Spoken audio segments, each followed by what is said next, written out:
You know what? While everybody's grabbing their last snacks at the back there, I'll get started. So first of all, welcome everybody. Thank you very much for joining us at the Toronto Product Management Association.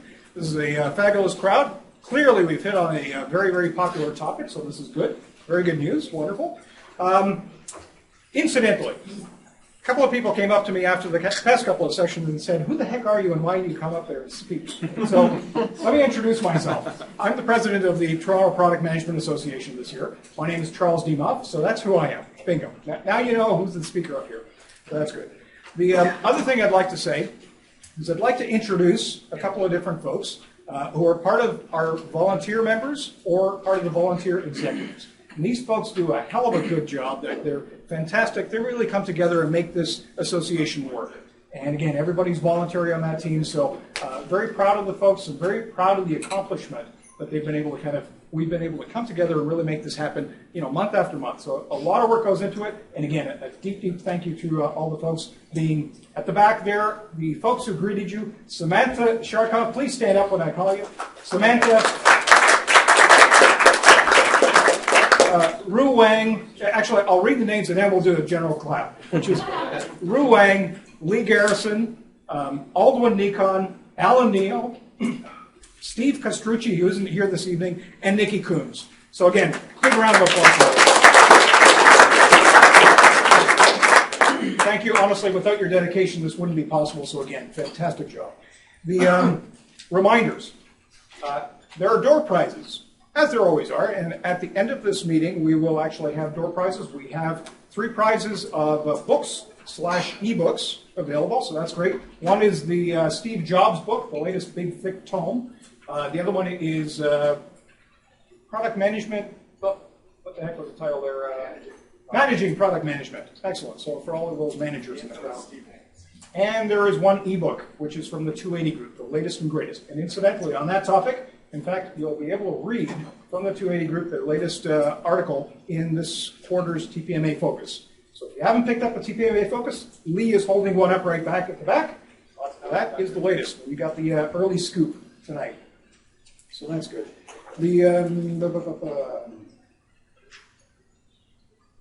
Oh, yes, and of course, on your way out, please pick up a TPMA Focus and drop it off on a colleague's desk. Let them know about TPMA. So that'd be a good thing. Other things, membership. Some other questions that we've had over the past little while have been on membership. A couple of people said, well, I don't want to join now because you're almost at the end of the term and then you've got the summer season, you take a break, and then I'll have to pay again. Actually, membership lasts for 12 months, so it doesn't really matter when you kind of buy into the membership.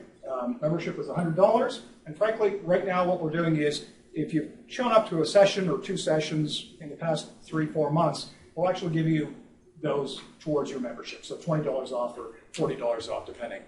So again, if you're inspired, please do join as a member. That's great. That's always supportive of the organization. Next month's meeting is on May 29th, so I'll do a little bit of an advanced pitch on that one. And that is on big data analytics, insight, or indigestion. So there's a good topic. If you want to know whether are you on the insight side or indigestion side, show up next month. You'll find out. And thanks also to our sponsors. Again, another very important group, because again, we wouldn't be able to do all the stuff that we do without those sponsors. And just to remind everybody, Codesta, Mandrake, 280 Group, Pragmatic Marketing, Rima, and Proficience, all of those have been sponsors for a long time. They've been really with the TPMA for the past couple of years, which is great. Wonderful to have them supporting us. And also, we'll tell you more over the coming months about Wild Apricot. And this month, specifically, OneDesk signed up with us, again, as a sponsor, both for the TPMA and for Product Camp, which, of course, leads into my next announcement. Product Camp, that's coming up in June. I'm not going to tell you too much more about it, except you'll find it in TPMA Focus, a little bit of detail. So, again, look out for that. And also, of course, our social in June. So, again, I'll leave that up to you to figure out or ask about afterwards. Finally, what you really, really came here for isn't to listen to me and these fabulous announcements, although I think you are. I think you actually came here because you're probably like myself. You're either in marketing or you're in product management or product marketing. And you either are responsible for an app, because apps are really the cool place to be these days, or you've got a product where an app is one of those things that you're kind of either thinking about or saying, do I need one of these things? Should I kind of go through the creation cycle? Should I kind of draft up a proposal for this? Do we want to go down this path? So again, you're probably in one of those two camps. Either way, fascinating new topic and new area for us to be thinking about. And even whether you're using it as the product itself that I'm selling, or whether you're using it as some kind of a marketing vehicle, either way, very, very important these days. And to join us today, we have the CEO of App Promo, who is Greg Yenton. And it's Gary. Oh, Gary, it's okay. My apologies. I've been called worse. It's all right. There we go. Thank you. Good save. And we also have Tom Emmerich here. And now Gary has been he's been in the industry for about 15 years, 10 years specifically looking at this space in mobile. He's been with MCube, which is now VeriSign, NPocket, Nokia, JumpTab, Quattro. So he's got a pretty good experience and exposure to this industry, which is great. And Tom Emmerich, who's here in the digital media, as a digital media expert, has been in the industry for about 7 years and knows all about the various different platforms, SMS, QR, m-commerce, web applications, etc. You can ask him afterwards because he's got this list that just keeps going, which is great. So with that, frankly, I'd like to invite both of our guests to please welcome and tell us a little bit more about apps. What do I need to know about apps? Sure. Thank you, Charles. Wow, start with the applause. That was for Charles, probably. So my name is Tom Emmerich, actually. I like having Rich in my name, but it's not there, unfortunately. I actually was a product manager at Transcontinental, responsible for mobile, tablet, and e-readers. Tablets came while I was a product manager. And I moved over to Rogers Digital Media in a similar role. And I'm now working with Gary at App Promo. And I'll tell you a little bit about what App Promo is in our presentation. But really, I think this is going to be true to your heart, this conversation, because as product managers, you are very much responsible and intrigued about the business side of your products. And that's exactly what we're going to be talking about here. So we're not going to be touching on development. We're not going to be talking about APIs or anything like that. Really, our focus today is to focus on two main elements of the business side of apps, marketing and monetization. So I'm going to take you through some of the common business models for monetization when it comes to applications and point out what they are, what the pitfalls are, what you need to know at a high level. And then Gary will take you through how to build an effective marketing plan for your application. We only have an hour, and really this subject could probably cover a 3-day workshop. So there is a lot of stuff that I'll be plowing through. I'm a fast talker, so if I talk too quickly, just put up your hand. And definitely ask questions as we go along. So if there's something burning that you'd like to interrupt and ask, definitely do so. But we're going to save some time for Q&A at the end. Before I start, though, can you just put up your hand if you are currently managing an active app in any platform, any app marketplace? Okay. And out of those people, just keep your hands up, how many of those applications have a core business objective of earning revenue?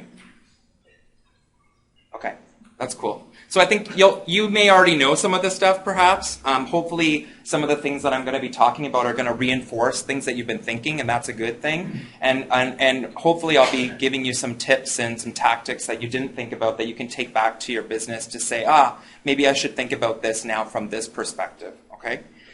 So the clicker. Here we go. Oop. Do I have to click first? Oh, there we go.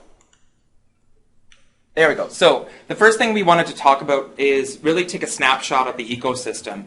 I kind of want this slide to scare you, I think. And it's because the number of apps in the ecosystem today is enormous. Actually, it's over 1.4 million applications across all storefronts. And why that should scare you, it should scare you in a positive way because it should make you think, hey, before I enter this market, I need a plan. I need a plan to tackle how I'm going to compete with 1.4 million other products in the same distribution system. The Apple App Store obviously has the lion's share worth of that 1.4 million. There's actually over 700,000 apps that have been published in the App Store, only 618,000 that are still active in the App Store. So you can see some of those people kind of dropped off along the way. And in terms of publishers, over 152,000 publishers that you're going to be competing with in terms of shelf space in that store. So what I mean by shelf space is, the featured categories like the top charts, the new, the hot, but also just in terms of getting your app noticed when you release it, where you usually see a slight bump in the first month. And then continuing to get some presence and discovery in the category you're in. So you're going to be competing on a regular basis in that space. These numbers here, especially for Apple App Store, you can visit 148apps.com. They have a weekly update on what the current status is of the inventory for Apple and their App Store. So it's a good resource. Yes? Free versus paid. Yes, it's about 80-20 from the last that we saw. And I'll be getting into some of the paid splits and some of the statistics when we dig down into the monetization models. Google Play, which used to be Android market, is the second largest inventory at over 400,000. And Android is an interesting beast because it's so fragmented. It competes not just with the Apple of the world, but it also competes within its own ecosystem with other app stores. So we have Amazon App Store, which is actually starting to gain a lot of traction since Kindle Fire. And outside of Windows market, Amazon and Windows are the two fastest growing app stores today. In terms of getting started and building that inventory and building the usership. Even though you see here that Amazon App Store only has about a fraction of what the Google Play Store has, it's important to note that with the Amazon App Store, there's a lot more revenue coming out of that store. So if you have an Android app, you need to make sure that Amazon is on your radar. And the reason for Amazon seeing a lot more traction with revenue is has a lot to do with a couple of factors. One, they actually have a vetting process, which Google does not. You have to go through a review process with Amazon, just like Apple, and they'll actually make suggestions on your price point compared to the market that they're controlling. So if you tend to overprice your app, or if you have overpriced your app, they'll come back and say, sorry, we're not going to accept this app until you bring your price down compared to what the others are doing in the category. This is different than what Google Play is doing. Where Google Play, Google is basically just allowing any app to be accepted, and there's no vetting process along the way. Also, Amazon is well known for commerce. They've been around since, I don't know the year offhand, I didn't put it in my notes, but someone probably does. You can shout it out. 95. But 95. So their one-click purchase, it has been trusted, it's tried, and it's true. And they also offer much more than just applications. So when you're going to Amazon, you're already in the mood, you're already in the state of mind to purchase. So there's already precedent that's been set within Amazon that allows that user to say, 99 cents, $1.99, that doesn't seem like too much. I was going to spend $4.99 on a book. I'll buy this application. So you really, really pay attention to the Amazon App Store. The last thing I want to note here before I move on is the Windows Marketplace has already exceeded the inventory of the BlackBerry app world. So one of the things that a lot of the analysts are saying is that when everything shakes down, the top 3 platforms are most likely going to be iOS, Android, and Windows. So if you're building out your roadmap for your application, you may want to take a look at Windows as a serious contender. I'm not saying to ignore BlackBerry, but you just need to see where the popularity, where the trends are within the app ecospace and follow suit. Otherwise, you could be spending money where it's not actually going to help you out. And just to add on that, if you do have a BlackBerry audience, and a lot of people do have corporate BlackBerry accounts, it still makes sense to develop. It's very expensive to develop for BlackBerry, and the maintenance costs are quite high. So you just have to sort of measure out what the return is of why you're building for it. If you're a consumer application, I would agree with Tom. I wouldn't put my energy into the BlackBerry store. Well, I think you need to know your audience. So we're not going to make any blanket statements, but you just need to know your audience here. So before we get into monetization, there's basically 4 main challenges and obstacles we're seeing our clients come to us for that we solve as a firm. So one is obviously discovery. With 1.4 million applications in the stores, how are you going to cut through that noise? How are you going to cut through that saturated environment to raise your hand and let people know that you're there? There's a big misconception still that when you build this app and you put it in the store, people will come. It's not like that. It's no longer Kevin Costner's time. You have to go in and you have to have a marketing strategy in order to be discovered. I think you guys probably know that, but I really want to hit that home because I know in my past roles, even as a product manager and a project manager, that what happens is all the energy goes into the ideation, into the UI, the design, the development, the testing, and then the budget's gone. And then what? then we have nothing left for marketing. And so why did that app not be successful? Because either we didn't have a plan for marketing because it just wasn't thought of because there's too many balls rolling, or there wasn't enough money left at the end of the day, and that way it's not set up for success. So discovery is a main challenge. And that has to do with downloads mostly, right? How do I get my downloads? And when you hear about apps, you always hear about downloads. Where the disconnect is that not many people are talking about users. And actually, that's the important metric here. And so usage is another common challenge. And more people are starting to understand, hey, most, if not all, my monetization strategies are related to my user, not necessarily to the download. So how do I maintain people to use my application on a frequent basis? How do I increase my session time? How do I increase my impressions? Sounds familiar, right? Kind of like website stuff. How do I make sure people come back on a regular basis? So that's another challenge that we're seeing on a regular basis from our clients. And these lead intrinsically to revenue, where how do I make money with my application? A lot of our clients are developers and app publishers, brands, advertisers, and there's a lot of momentum behind getting this app out because your competitor's doing it or because everyone's doing it, but not a lot of thought usually is put into the monetization of the app. As Charles mentioned, sometimes there is no monetization required. It could be a marketing vehicle. So this comes back to your business objectives, of course. But ultimately, and usually, an app is not a one-time thing. Just like social media, it's not a one-time thing. Once you start that conversation, you got to keep it going. What does it need? It's hungry. It's hungry. It's hungry for dollars. You need to support it. You need customer support. You need upgrades. You need marketing. So in terms of being able to handle this, you need revenue to cover the costs and hopefully then also bring in value to the business. Otherwise, why are you doing this in the first place? The last is in terms of scalability, and that's in twofold. Scalability in terms of being able to keep up and scale the product upgrades that are expected within this environment, because your users are expecting usually free upgrades, free feature enhancements, bug fixes. This is the condition that they are used to within these stores. And the second is making sure that you can scale this app so that users and downloads occur on a regular basis. And again, that comes down to your overall strategy, your fiscal strategy usually for the product. Okay, so quickly before I go into monetization is just who we are. So we are AppPromo. The reason why we're here to talk about this is because since 2010, we've been working with app publishers on our mission, which is to educate, equip, and assist app publishers on the business side of applications for strategy, monetization, marketing. So we work on positioning an app to make sure it's set up for success from a strategic perspective. We work on making sure you have a monetization strategy or a business model, as well as on the marketing side to make sure that that discovery obstacle is something we can assist in.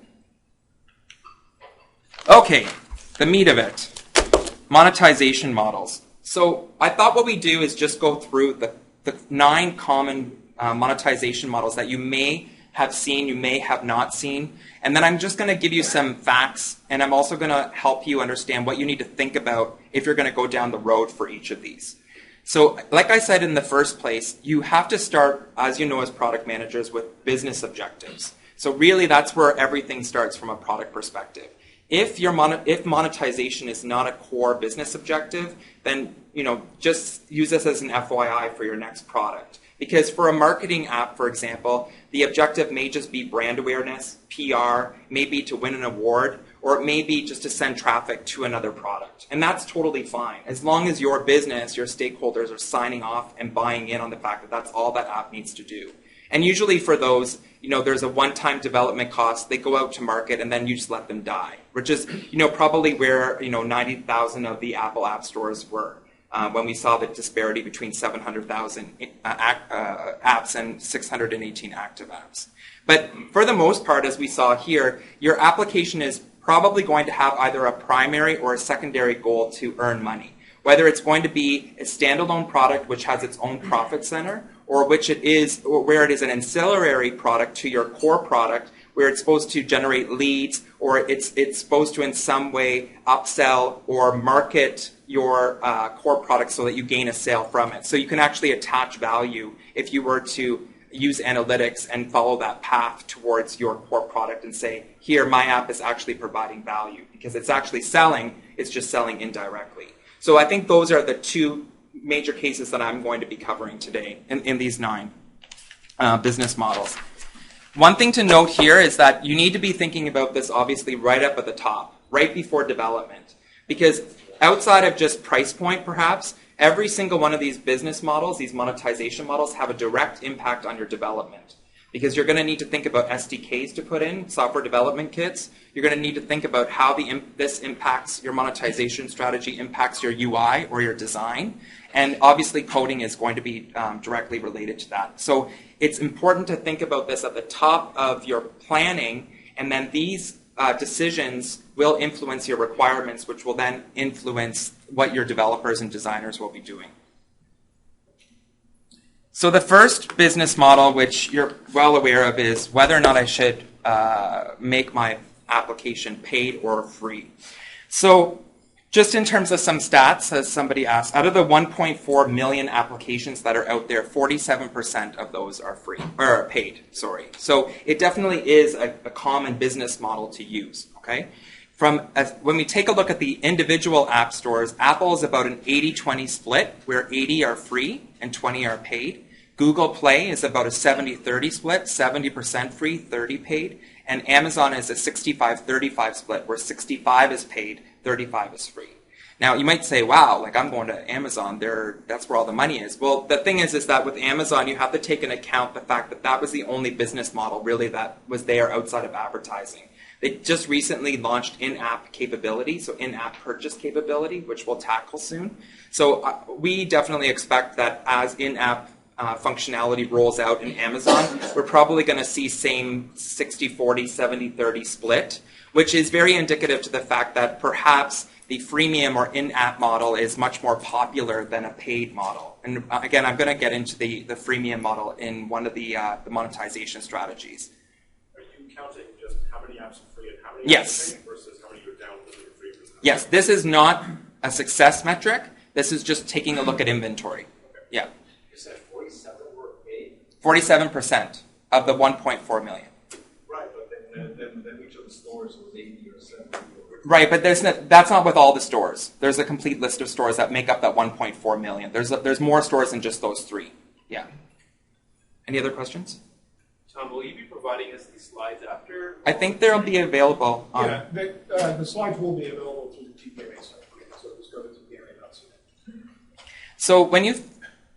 Outside of the in-app versus premium argument that continues to go on, one thing that you might want to take a look at when you're pricing your application is really rooting this decision in your market, your competitors, as well as your cost per acquisition for your user and your average revenue per user that you think you're going to get, your ARPU, as well as the value that you think your product has. So there's a lot of strategy that needs to go behind this decision, and you really shouldn't just be wetting your finger and sticking it up in the air and saying 99 cents. You really need to be doing your homework to see, hey, what is company X doing? What is the average price point in the Android or Google Play market? Will my user, who's a mom at age 45 with 5 children, will she actually have the money to pay for this app? Does she have the appetite? All of these questions are ones that you should be asking to make that decision as to whether or not your app should be paid or free, and then even more importantly, what your price point should be at. You also need to keep in mind when you do your projections that when you talk about pricing and purchasing via the app stores, you need to consider the 70-30 rev share split so that you're not getting 100% of that price that you're putting on your product. So make sure you factor that in as you do your projections to make sure you hit your mark.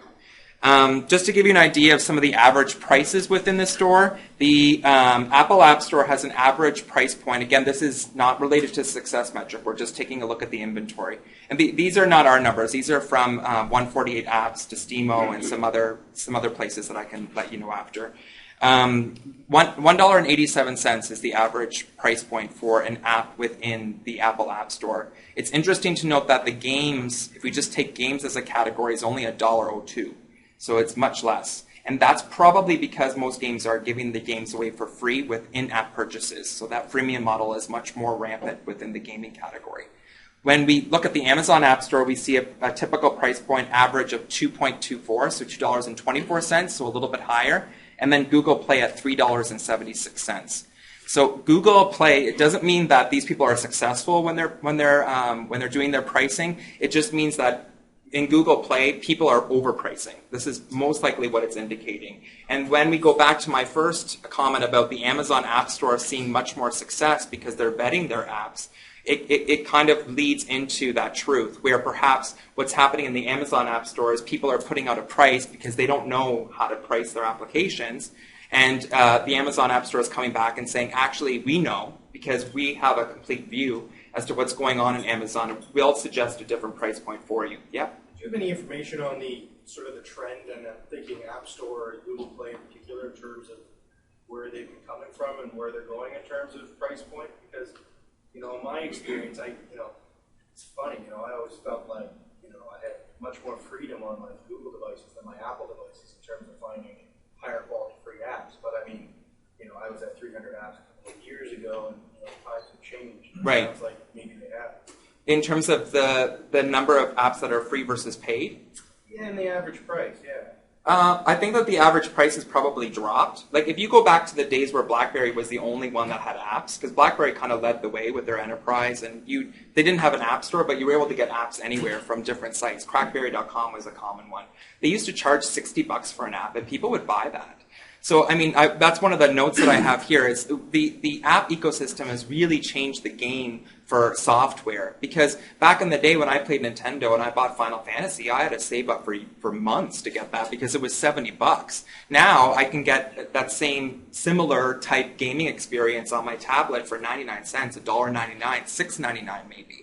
So, that's something to take into consideration here. There are like Crestron apps or Wolfram Alpha that are $69.99, $99.99. Some people, like if you're in home entertainment systems, for example, where you bought and outfitted your home with speakers and it's all attached to your tablet, yeah, you're probably going to spend $99 because it's part of that suite. But on average, you're seeing that the price points don't even reach $5, right? And that's indicative to the audience appetite as well. Not just, these publishers aren't saying, I want to give my stuff away for $5. It's because the app ecosystem is saying most of the stuff is free, right? Also, I think it depends on the device. If you're doing iPad apps, it's usually about 20 to 30% higher in price. So you have to sort of look at the platform as well as the device.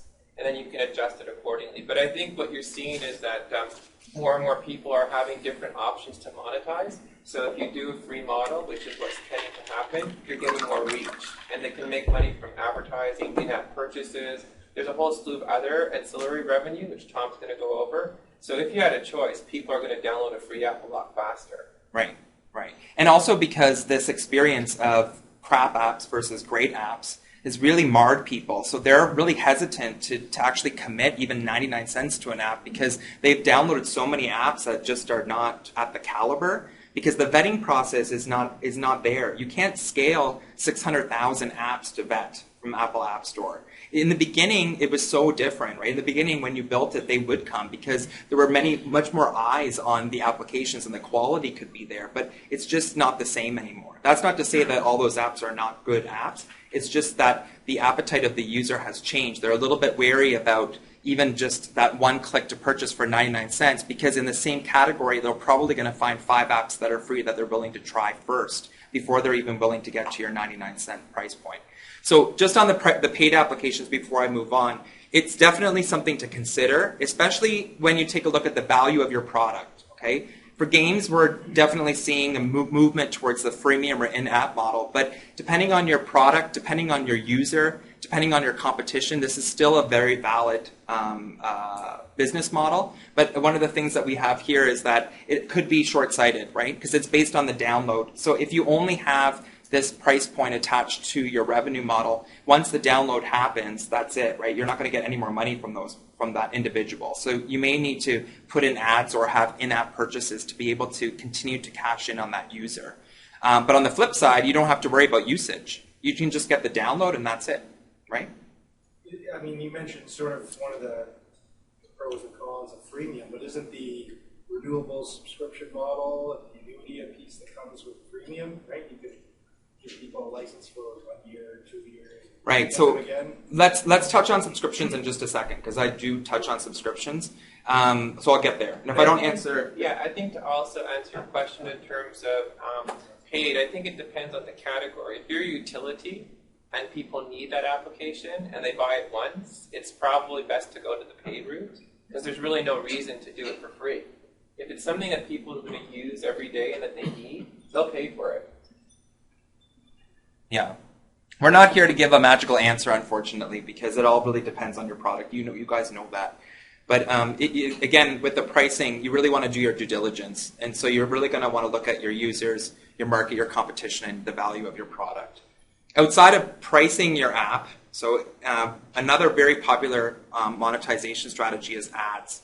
So you can use any of these monetization strategies in combination. One's not the answer over the other. You can use a combination. You can have a premium app that charges 99 cents with ads. It's not very common because the sentiment by the app audience is that if I'm paying, I shouldn't be seeing other ways to cash in. But it's possible. So just keep that in mind, that you can use a couple of these in conglomerate to actually get to your revenue objectives.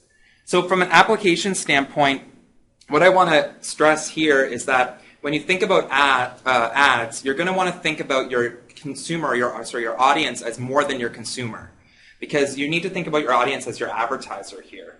And you're going to want to make sure that you build into your requirements ad requirements that allow you to sell different tool sets to your advertiser. And what I mean by that is it's not just ad banners anymore. You're going to want to think about the ad type. It could be a splash page. It could be a takeover, a pre-roll.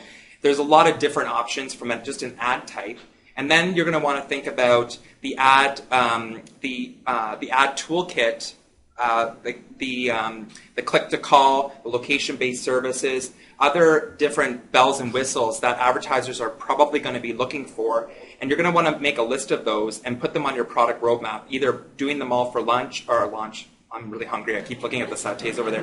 The launch, or to roll them out depending on what your budget is like. So that's the first thing that you're going to want to consider. The second thing that you're going to want to consider is talk to your ad sales team and see what their appetite is in selling ads for your app. Sometimes they're just going to be wiping their hands because they're scared because they haven't entered in that forum before. Or you may need to include this as part of your overall requirements for your project to update the ad sales team on how to sell ads for your mobile product. Regardless, you're going to want to have that conversation about, are we going to be selling ads ourselves, or are we going to be using a third-party partner, or are we going to be using both? And then you're going to want to think about, well, who are my users, and who do I think my users are going to be? Because before I talk to a third-party ad network, I want to know who my user is so that they have those users and that it's going to be a fruitful partnership for both.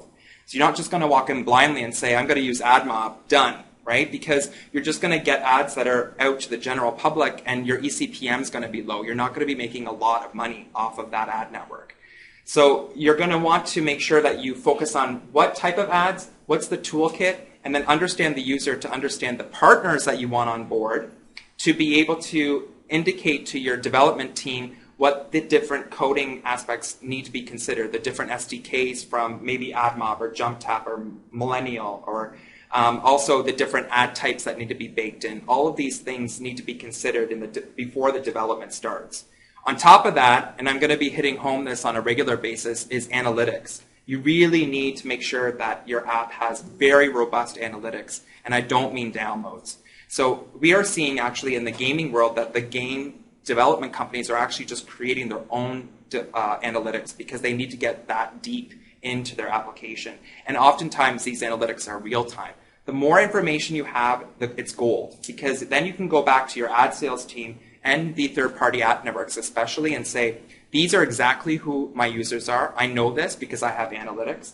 This is when they're on my app. This is where they are when they're using my app. And then they can go out and actually sell advertising according to these specifications, which will increase your eCPM. So if you are managing a product and you're in charge of ads as the monetization plan, make sure you have relationships with your third-party networks and actually talk to them and update them on a regular basis. Let them know the types of ads that you can sell and the people that are available to them, and so they can go back to their advertisers and say, I have an app for you, and they can sell premium ads to them instead of just run a network. Okay, that's really important. I think also when you do ads, you have to be realistic that your application does drive traffic on a regular basis, Right. because ads involve reach and relevance. So if you're not going to see people open up your app more than once, I think you have to be realistic in terms of your expectations of what the ad revenue will be. Clearly, if you're Angry Birds, you're very fortunate because it's obsessive. People come back to it on a regular basis. If you're just going to tell people, there's there's a dog in the window, that's it. Like, they're not going to come back afterwards. So. Right. Exactly. It really does depend on the life cycle and the longevity of your app and your commitment on making sure you get butts in the door and that they're going to stay, they're going to be active, especially in the areas where you have that advertising. This is unlike the price point where you just needed to get that download, right?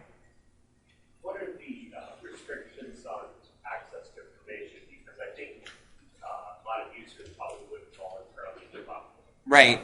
And there's been a lot of press about that, right, in mobile applications. My advice is to always take a look at the App Store guidelines and also to make sure that if you are collecting data that you both have a privacy area within your application but also are explicit and upfront about it.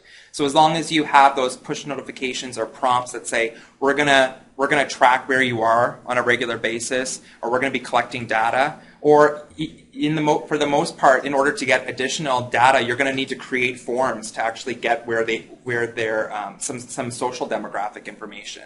So as long as you're explicit and upfront, and then you use this analytic information and keep it confidential and use it only from an anonymous perspective, you should be fine. It's well within your right, but you should take a look at the App Store guidelines to make sure that you understand the privacy nuances between each and follow those. Can you give me an example of an ad-supported app that does it really well? Weather Network and The Score. Those are the two in Canada. Weather Network is huge. Very, very successful. So I was just going to, you talked about your ad sales team maybe not being as motivated or as educated to sell ads. Right. Assuming you can deliver the same sort of demographic to the ad, are the CPMs on inside an app different than on web? They are.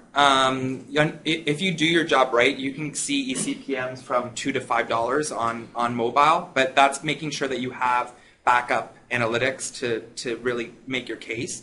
The reason why, mobile is supposed to be the heaven of advertising, and it definitely is. It has that capability. You just need to make sure you bake those in your product. Oftentimes people just lean on the downloads as the main analytic driver, or they put in an analytics package without thinking about what are the statistics, what are those data points that my advertiser would need and for my sales team to create that story. Okay, so you're saying they're lower because the analytics don't necessarily back it up, not just because it's a different platform and things are just cheaper on it. It's definitely different from online. Well, there's only one ad unit here, right? You have multiple units online competing. Right. I think the challenge is for the ad sales team is to see that there's money there, because they know there's money online. There's all this traffic, right? So you're going to say, not stop selling, but focus on mobile when it's going to maybe make 1% toward their bonus. They're not going to, And we're seeing, after working in a couple of media companies too, I'm seeing that mobile is usually an add-on or a bonus, and actually it's more this. This is where we are right now with advertising, I would say, for the most part. Unless you are a Weather Network or The Score, where you really are seeing, your page impressions on even more. Like ESPN said that they're seeing much more traffic than their online destination. I mean, when you get to that point, your ad sales team is going to be all over that. Otherwise, it's probably going to be more in a sponsorship or promotion type setting, especially if you already have a strong existing brand and your ad sales team have advertiser relations. So this may be in terms of a bonus or an add-on or a throw-in to close the sale. That's kind of what I'm seeing for the most part. But it could also be just standalone as well. Key thing here to think about from a product development perspective is just like ads, you're going to want to make sure you carve out areas for sponsorship that may be different than your ads, right? So your ads just may be ad banners, but perhaps your sponsorship is a much more integrated approach with content. You might have sponsored areas. You might have advertorials if you're a content provider. You may have a splash page. You may have the ability to run the entire brand across every single page within the application. These are things to think about. And you can also provide this type of detail if you have this toolkit to your third-party ad networks, because they may have opportunities as well that they're hearing about, that they can actually feed you some sponsorships as well. But I think this is where most of the market is right now. And just to also answer your question, there's still a lack of education in the advertising agencies. You think that people know about mobile. You'd be surprised. We take surveys in. I would say, yes, it's about 60%, but 40% of the people in agencies still don't know how to buy mobile. And so you're talking to somebody who's a media buyer and saying, I want your dollars. They have no clue what to do. Right. Digital's been here for about 15 years, and I think people have finally got to the stage where it's real. But with mobile, I think you haven't seen the tipping point yet. Well, I saw a stat today where advertisers are expected to spend more money on apps than mobile web in 2012. That $1.65 billion in U.S. and Western Europe alone. So I think that we're starting to see. I definitely see that mobile apps have matured much more than when they first came out, because the tech world, as you know, is growing and advancing so quickly. But as Gary mentioned, there still is that knowledge, that education that's necessary. And like you said, your ad sales team may not have that familiarity. Sometimes all it takes is just to sit down your ad sales team and provide them with a really core, strong kit and training. And as a product manager, go with them to some sales calls for the first couple to really help close the deal, and then they start seeing the value in it. You have a question? Yeah. Just on that last step, that was very interesting. How do they distinguish HTML5 apps like Google Music or Amazon's store? Are those mobile web? So mobile, the definition of application, from what I understand from this report, was application in terms of downloadable applications. Application in terms of what we know as applications, whereas mobile web would be anything that happens within a browser environment. That's the difference. HTML5 applications is a whole other night, so I don't even want to get down that road. But even the HTML5 apps, they still come down the pipe as free. They're just, an icon and that. But there's no real HTML5 store really to incorporate. I think an app now has an ecosystem around it, like Google Plus or the Amazon store. There's an actual mechanism there, so that's what they consider an app in terms of definition. Yeah, exactly. So let's talk about in-app purchases, because it's probably the most talked about and most popular monetization strategy. You probably have heard the word freemium. When people talk about apps, this is what we're talking about here. You don't have to have a free app in order for you to use in-app purchases. So freemium, the definition of freemium is that your app is free. You let people come in and do something within your app, and then within the app environment, once they're in, they need to start buying things in order to experience advanced features, or in the case of games, additional levels perhaps, or to buy to level up, or to buy coins or Smurf berries, whatever it might be, right?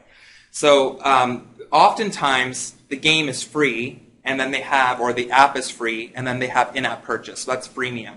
But in the case of things like Plants vs. Zombies, if you played Plants, I love that game, Plants vs. Zombies. Did I change the slide? Oh, sorry. There we go. You pay for Plants vs. Zombies, but they have areas within the application that you continue to pay for. So you pay for plants, you pay for water. I paid for some of that stuff. I don't know why, but I really needed that plant to grow quickly. This is a very fruitful and it's very unique to mobile. This monetization strategy, and unlike just having your app at a price point for one-time download and purchase, you're able to gain much more, or you have the potential to gain much more revenue in this route, because you have products that you can continue to add within the application, and if you do your job right with your product, then people will start to purchase on a frequent, ongoing basis. So in the case of the Smurf game, for example, people would buy Smurf berries, which would allow them to finish a level quicker. And there was a lot of press on the fact that a lot of purchases were happening. I won't say why, but this is a good example of people being impatient, wanting to get through their level a lot quicker, so they're willing to spend 99 cents because their time is worth more than 99 cents. So this model kind of fed that, and that way then the Smurf game was actually one of the top grossing games for the longest time, because not because it was a paid application, but more because there was in-app purchases that were working out. So when you go to take a look at what you should do in terms of the monetization for your application, I would definitely take a look at freemium. A new survey by the NDP Group indicated that 40% of users that downloaded a freemium application actually made a purchase within the first month, which is actually a really good conversion. And actually, in Google Play, one stat that I saw showed that of the top 200 grossing apps, 66% of the revenue came from in-app purchase. And the value of in-app purchases for 2011 was $970 million in spend on mobile apps, and it's supposed to reach 64% at $5.6 billion in 2015. So I would definitely say this is one monetization model which is trending a lot stronger than the paid route and perhaps even the advertising route. Sorry, Mike. The question is whether the games or in-app purchases are going through the App Store as well? Yes, they are. Or can they go through a proprietary? They go through the App Store. Proprietary payment we'll talk about in terms of like SaaS or cloud service type, Evernote, Dropbox, Box.net.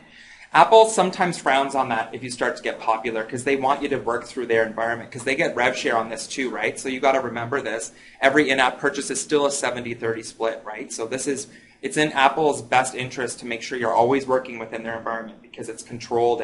But also, on the flip side, the reason why this is so successful is because your credit card is on the back end. You never have to think about it. You just press a button and then you have a Smirkberry. It actually was free for me. I thought it was for the longest time, but it ended up being, my credit card was charged a lot more. Ian? Yeah, I mean, I was just thinking that, knowing that in some marketplaces, and there are probably more to come, the in-app model won't require 30% of revenue. Wouldn't it be smart to sort of start this way in the App Store, so when you do address those other markets, you're not having to confuse your customers? Right. Yeah, it could be a good strategy. The reason why it's best to use the app stores right now is because of that trust factor. It's the reason why you go to Amazon to buy something, because people are still a little bit hesitant about purchases on digital. So people trust Apple, people purchase Amazon, or people trust Amazon because they've purchased and they've had no problems, right? So when you start to introduce your own system,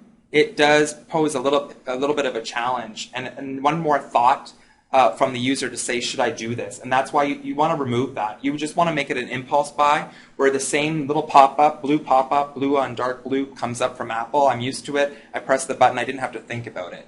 Mobile is very conducive to impulse purchases. So if you can figure out a way to make that work for your product, you're probably going to make a lot of money. Okay, I'm running out of time. I usually do. Subscriptions are another form of in-app purchase. So we talked about, Ian had mentioned subscriptions. Subscriptions are very lucrative because of breakage, of course. You guys all know that. Right now, subscriptions are very much tied to the newsstand, especially in the Apple App Store for periodicals. Destimo, which is a great resource, destimo.com, for analytics for the mobile app world, recently came out with a report that said that in the USA alone for newsstand, the apps were generating 70,000 a day, which is incredible actually, from in-app purchases, which was one time in subscriptions. We're not seeing this being used outside of newsstand. In fact, one of the Big Fish, which is a game developer, tried using this for their own games in the Apple App Store, and they got their hand slapped by Apple. So it's not really being released right now, but I would expect as in-app purchase becomes much more of a stronger monetization strategy, that subscription starts to be allowed for the genre outside of news and newsstand. So I would keep your eye on this, because once it's available, it might be more conducive to your product. That being said, though, What if you're paying you already for a web app, now you want to have a premium type app? yes, this is this. This is what I want to talk about. So if you have software as a service, like Box.net, like Dropbox, like Evernote, a good way to do this is to either have your app at a price point because it's an additional feature, like a bonus, or it has some unique feature that your online version doesn't allow or doesn't provide. But connect your login and username to this application so that the user comes into the application, they need an existing subscription or existing purchase of the service, which is usually facilitated online, to be able to use the app at its fullest. So Dropbox does this, Box.net, Evernote, these are good examples. So here the purchase is facilitated through online, but that's only because online is the core product, right? So online is really where it's all about. And on the flip side, mobile is an extension of this product. It's an ancillary product which allows you to access these online services. So this is definitely something to take in consideration. I think that as these cloud services start to get a little bit more popular, this might start to influence Apple's decision on subscriptions, and it may be that Apple may say, we'd rather you house the purchase of the subscription within the app environment, so we start taking a cut. I don't know, I don't have any inside knowledge, but I wouldn't be surprised if they start doing that. Right now it's free, right?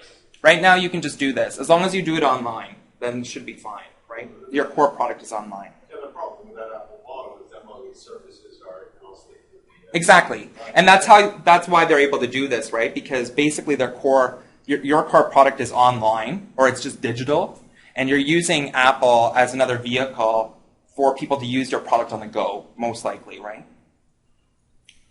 Lead generation. So the last three, and then I'm going to let Gary speak. The last three monetization strategies, lead generation, affiliate sales, and analytics are not the most common, but there's something you may want to take in consideration, especially in conglomerate with other monetization strategies we talked about. So if you have an ancillary product, perhaps the goal of this ancillary product is to generate leads for your sales of your core product. So when I talk about lead generation within the app, maybe you're doing your own lead generation. But there are instances where you could actually work or partner with a client that's looking for you to generate leads because your audience is the audience that they need, right? And so how you need to do this and package this is based on your analytics, similar to advertising. So it's kind of similar to that model. And you also need scale, right? You also need volume. But even more importantly, and even if it's not another company that's paying you, but it is your own company, that this is now a success metric for your application, you need to be able to map out and track as much as possible the conversion path from capturing that user on the mobile application through to the sale of whatever it might be. If it's a book, if it's a deodorant, if it's an online service, whatever it might be. The more you can track, the better you can go back to your stakeholders and say, I know that my app is not making money, but it actually is. I'll tell you that we increased sales by 20% of our online service, and the reason is because it came from the mobile application. So that's another way to gain revenue from your application that's not a primary core product.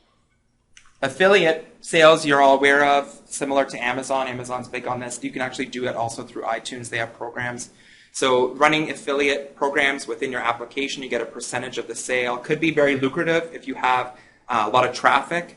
Again, here you need to know who your user is, because if you want to have your user be the user that would purchase these products in order for it to be successful. So you don't want to have that disconnect. So you need to first know your user through your analytics, then go find your affiliate partners, and it should be pretty fruitful for you. And then finally, analytics. Some people will pay for analytics. This is a little bit touchy subject. As per the privacy question that we had, I'd be careful here, but as long as you're working anonymously, as long as you're working within the App Store guidelines and you're very familiar with them, as long as you are also being very upfront with what you're doing with this information, it is an option.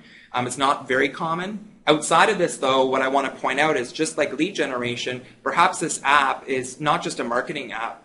Perhaps this app is meant to help you really understand who your user is, because the analytics are more personal, right, than a desktop. Because with desktop, I have all my family using the same computer. Maybe not so much anymore, but with mobile, it's one-to-one. So maybe your success metric isn't monetization. Maybe it's knowing who your user is, which will better your sales process or your product, and you'll get revenue for your primary core product that may be online. So, but you need to be able to track that somehow, just like lead generation. Okay, so that's something to consider when you talk about making money with your application. Okay, I'm going to pass it to Gary, and then we'll take some questions. We're actually doing not bad for time. Thanks, Tom. So before I'm starting, I'm just curious to get a survey of the group, because what do people think the average cost to build an application is today? Just curious. 20,000, 30,000, 50,000? Go ahead. Sorry? 300,000? No. Typical. Well, it really depends on the app. Typical app development costs start around $100,000 to do it properly.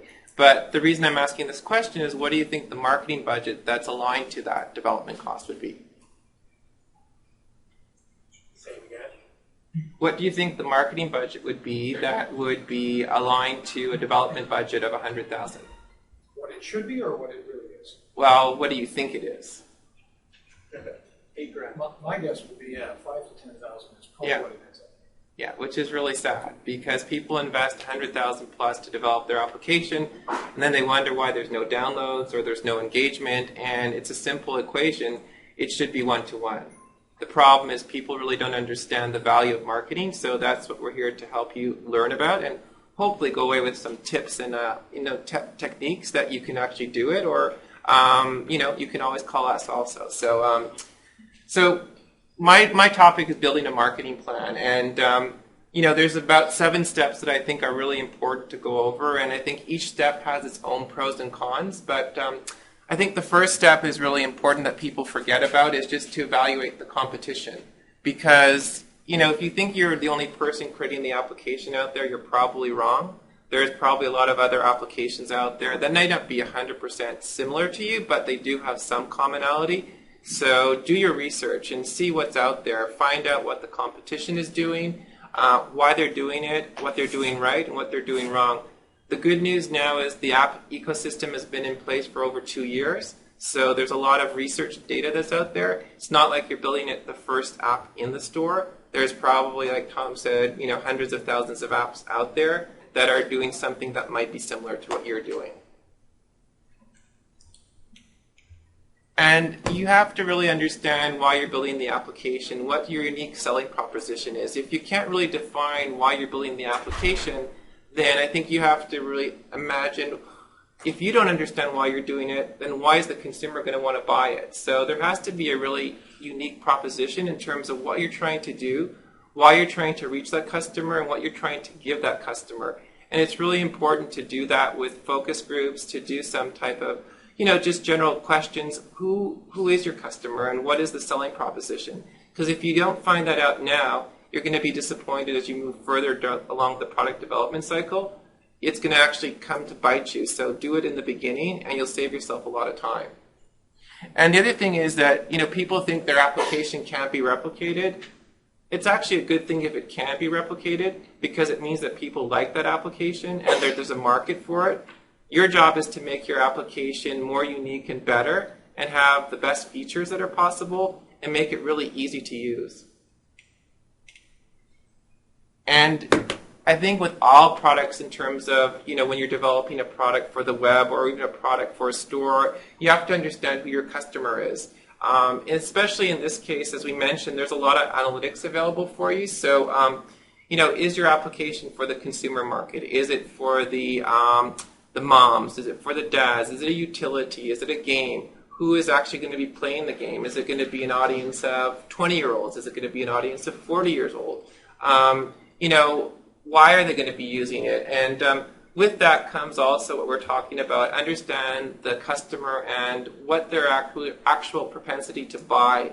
If the application is something that they'll spend money for, great. How frequently will they spend money? And all the monetization models that Tom talked about. So I think you really have to understand, again, why you're developing it, who the customer is, and what their appetite is for the actual consumption of the application.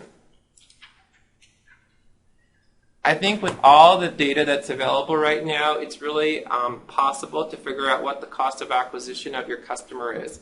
There's a lot of different ways to acquire a customer via ad networks, via paid media, search. But at the end of the day, if you can find the acquisition cost of your customer, that becomes really key as you build the marketing plan, because then you can figure out how much money you can afford to spend to acquire that customer. And some people figure out that their cost of acquisition of a customer is $1 or $1.50, and then they're selling an application for 99 cents. And they can't figure out why they're not making money. Well, if you're selling the application for 99 cents, that means you're getting back 70 cents. So if your acquisition cost for your customer is over 70 cents, you're actually losing money. So I think it's really important to understand where your customer is, who they are, what they're doing, how much they're going to spend, but how much it's going to cost you to get that customer. Because even if it's ad-supported model, if you find out you only make $3 on the actual advertisement that you're doing, but your acquisition cost is $4 or $5, again, you're losing money. So it's really important to understand the basics, and the metrics are all there for you to do. So Then with the marketing budget, again, what we try to emphasize, and hopefully people are starting to listen more and more, is that if you spend 100,000, if you spend 50,000, have an equivalent amount for the marketing budget. Because if you don't, yes, there are the Instagrams of the world, and everybody wants to be that, but the reality is that for every Instagram, there's probably hundreds of thousands of people who don't make enough money.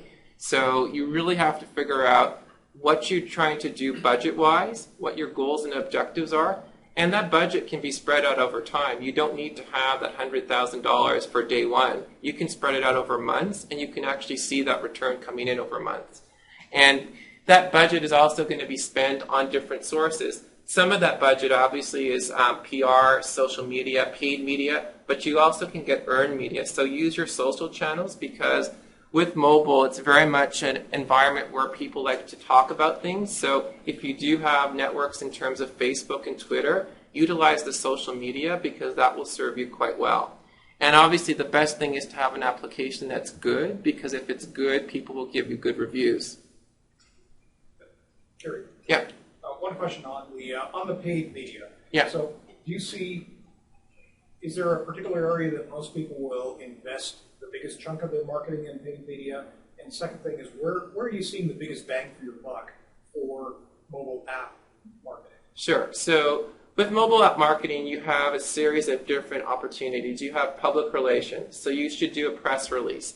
That usually takes a small percentage of the budget, but it has maybe a 10 to 15% lift. Because you have to actually write the release, you have to go onto the wire, you have to reach out to the actual journalist to make sure that they write about it. Not everything gets picked up. So it does have a lift. It's good for search engine optimization because it gets your name out there on the web, but it's not going to be an immediate lift, and it's very hard to measure. So it's not guaranteed, but it's good. Other things that you can do, which doesn't cost money but take longer, is to reach out to the bloggers and to the forums. Because obviously there's a lot of bloggers who have influence there. A lot of them are free. Some of them are starting to charge for the actual reviews. But if you do keep on going, you'll get some people who will charge, some people will free. The problem with bloggers is that they're not very organized, and you have to spend a lot of time reaching out to them and keep on talking to them over and over again. I mean, but that is their business, right? Their business is to write about your product or products in general, but you just have to be very tenacious about that. In addition to that, after that, I would say that paid search is really important. But people are just starting to realize that search is different on mobile than it is onto the online space. So there's, the Yahoo, there's the Googles, there are the Bings, but you have to figure out what are the keywords for search on mobile that are not search on online. And again, that's over time. It'll actually help you to rise into it, but it's not going to be immediate. What works immediately, obviously, is paid media, because you can measure the returns the same time that you actually spend the money. So if you put in a paid media campaign with, say, AdMob or Millennial or any of the advertising networks, or working with Tapjoy, which is the incentive networks, you'll see those results on a daily basis, if not on an hourly basis. So if you're wanting to spend, say, $10,000 with Tapjoy, and the cost per install, they'll tell you what the price is, around $1, you're going to get 10,000 installs that day. So you're guaranteed. Yeah, you can. The question is, obviously, if you get those 10,000, can you scale that to 1 million? I think that's really the challenge of, again, going back to the business model, because we get customers who say, I want 1 million downloads.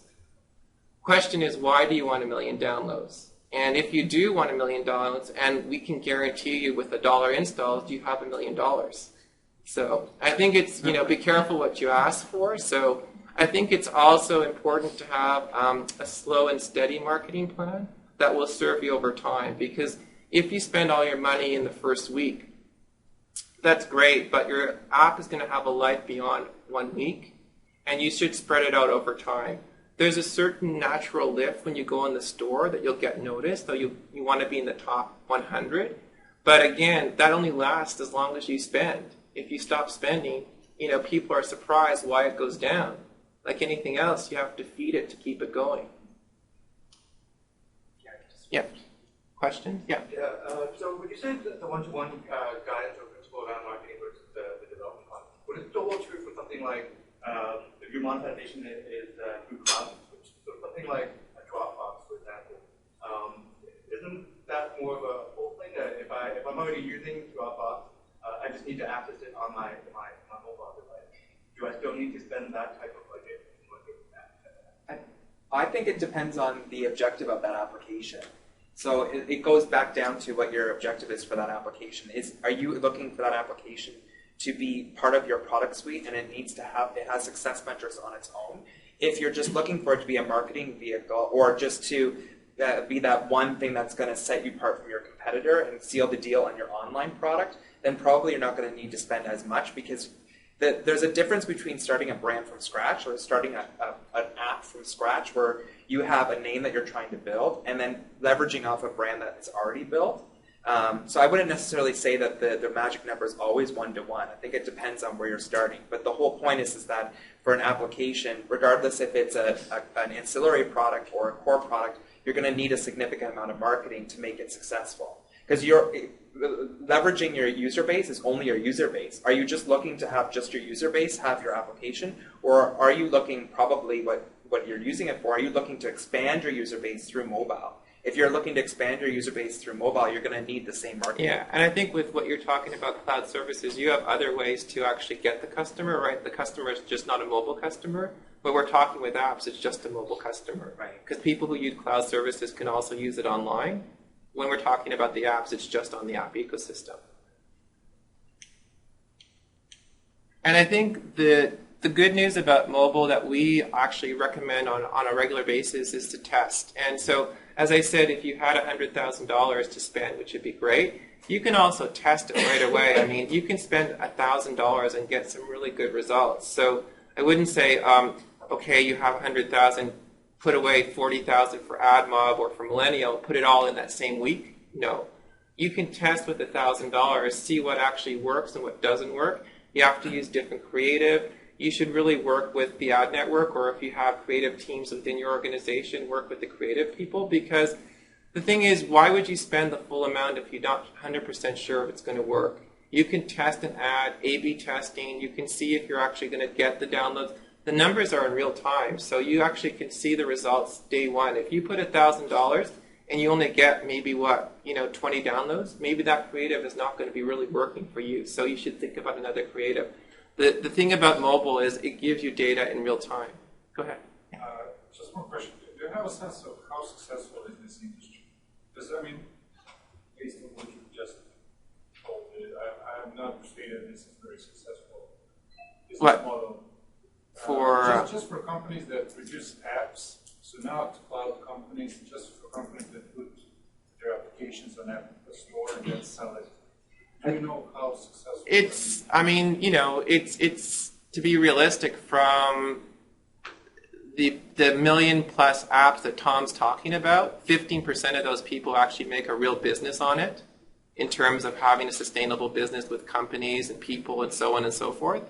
I think it depends what your objective is also in terms of, if you're a company, you may not need to make money off of it. If you want to create the next Angry Birds, it's still going to be very challenging to do that. But I think it comes down to your business objectives. Yeah. I know it sounds really weird, but not every company needs an app. Like, I think that's kind of where you're getting at. Like, $1.65 billion in advertising spent in-app is a business. And from an advertising perspective, they're expecting by 2015 the advertising spend to be more on mobile than on any other traditional or web spend in itself. So is it a business? Hell yeah, it's a business. But do you need to enter it? No, you don't. You need to understand why you want to get there. Why did you go on the web in the first place? What is it about your product that needs to be on mobile? That's what you need to ask yourself.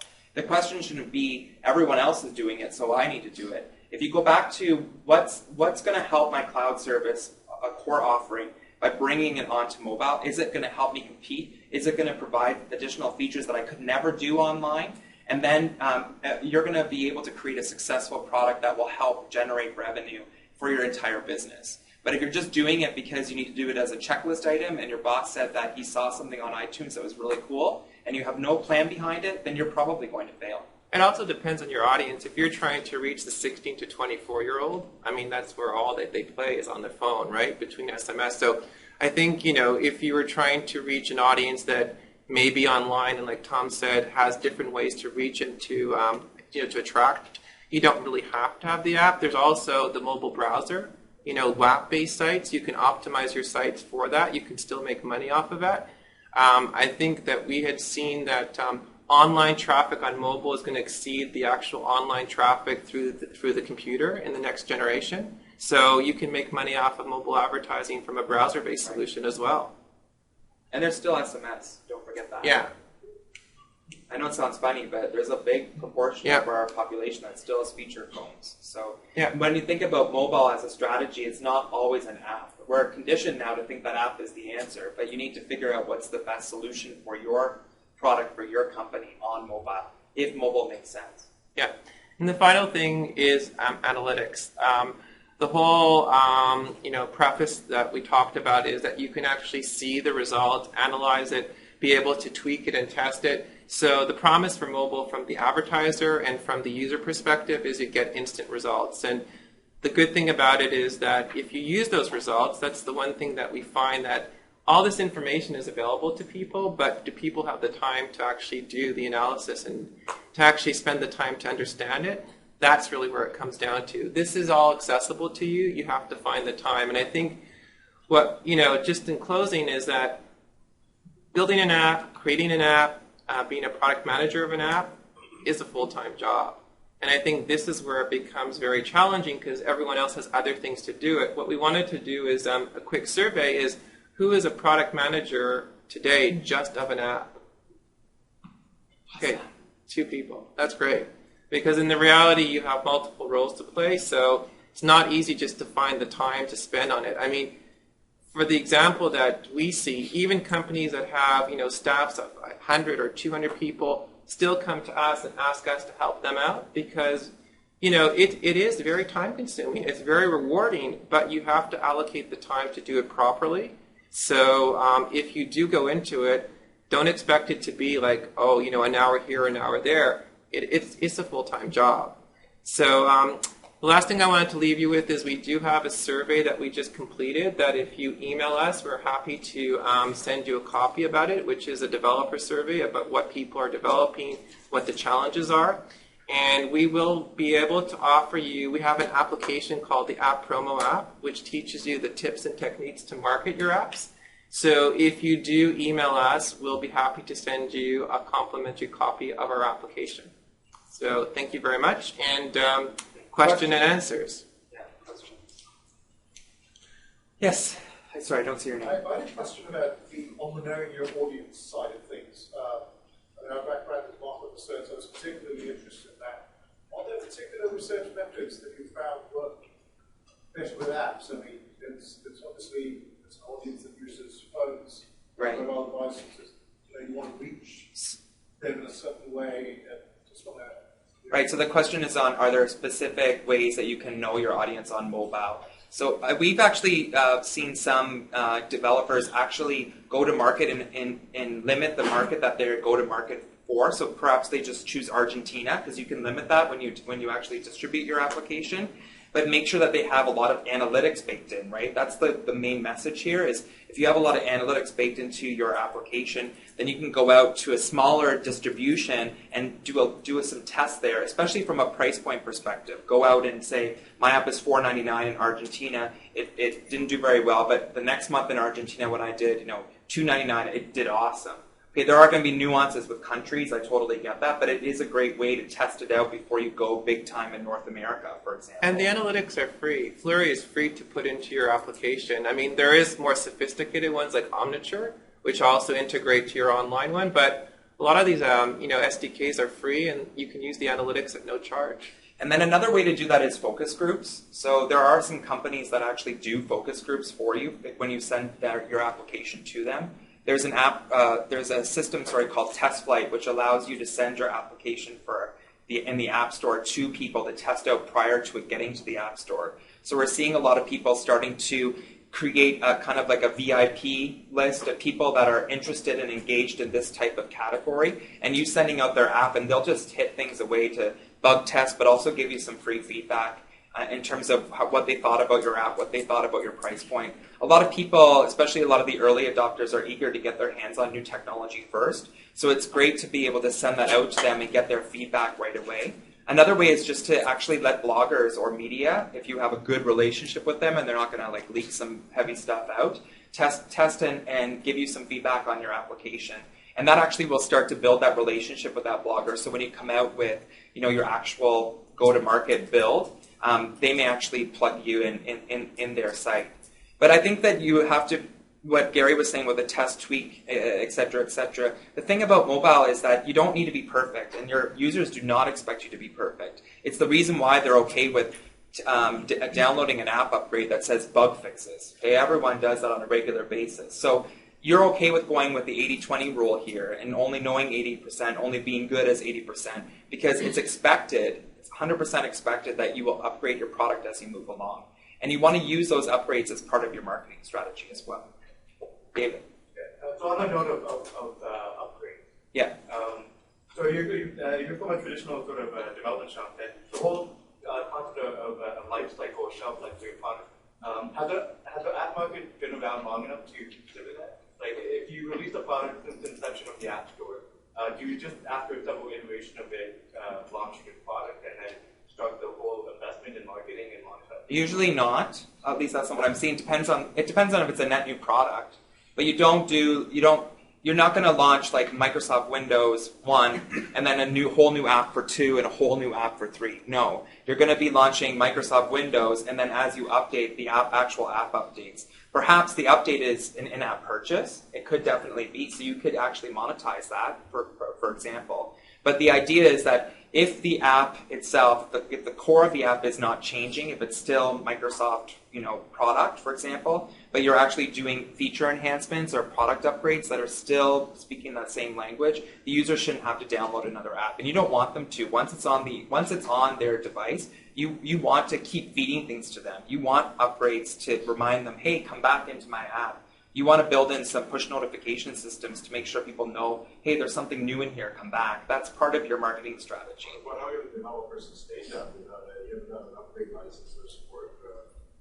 Well, as a developer, you pay a developer license, like an app developer license, usually about $99, and you can do as many upgrades as possible.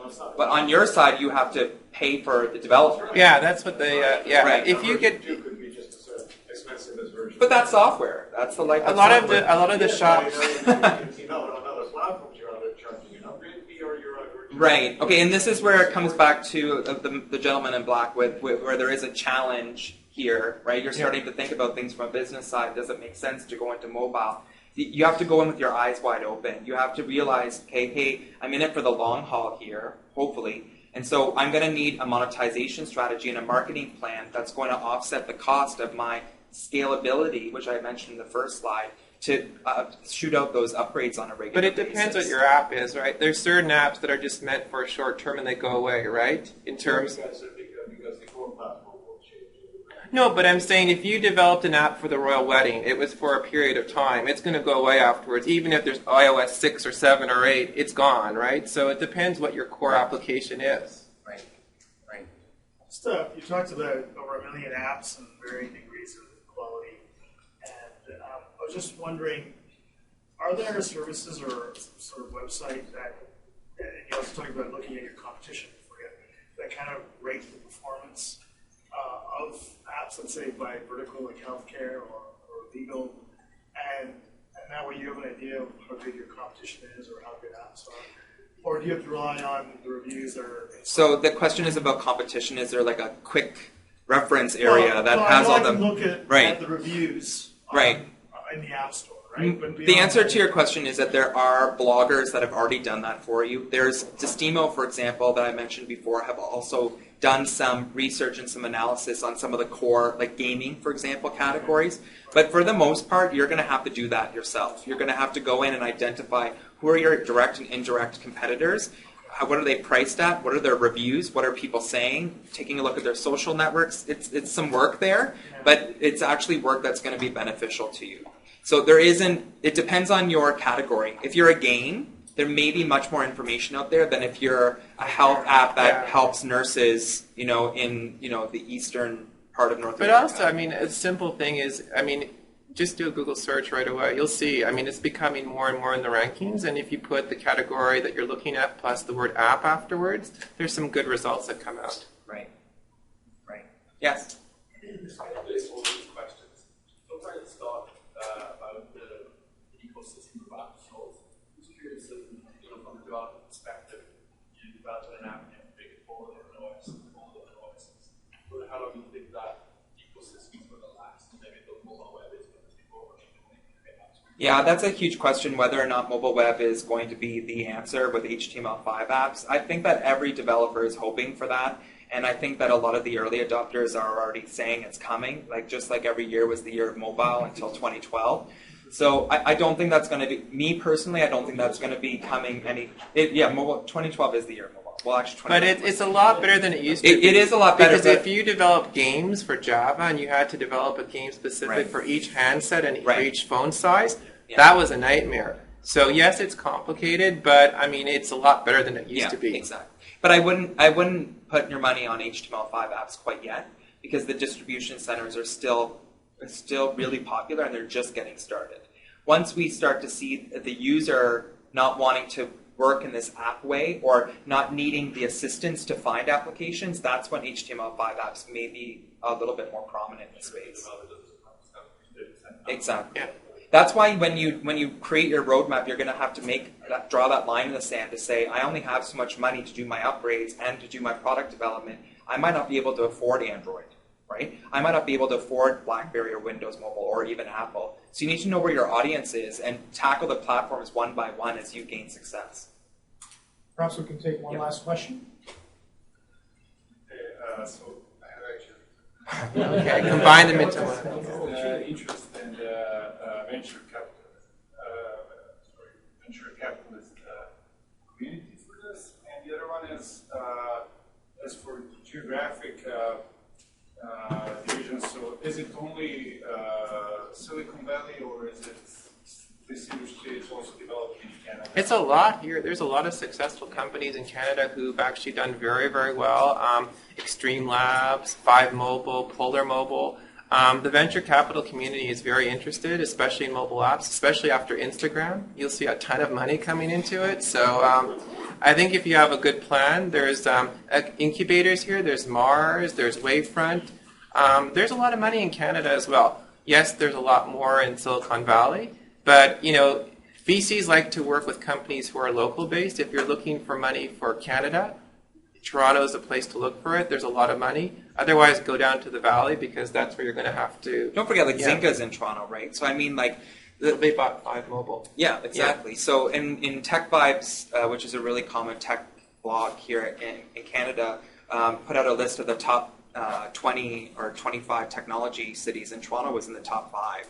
So it definitely is Silicon Valley North for mobile. So I would say that we're in the right place if you want to create a mobile app in Canada.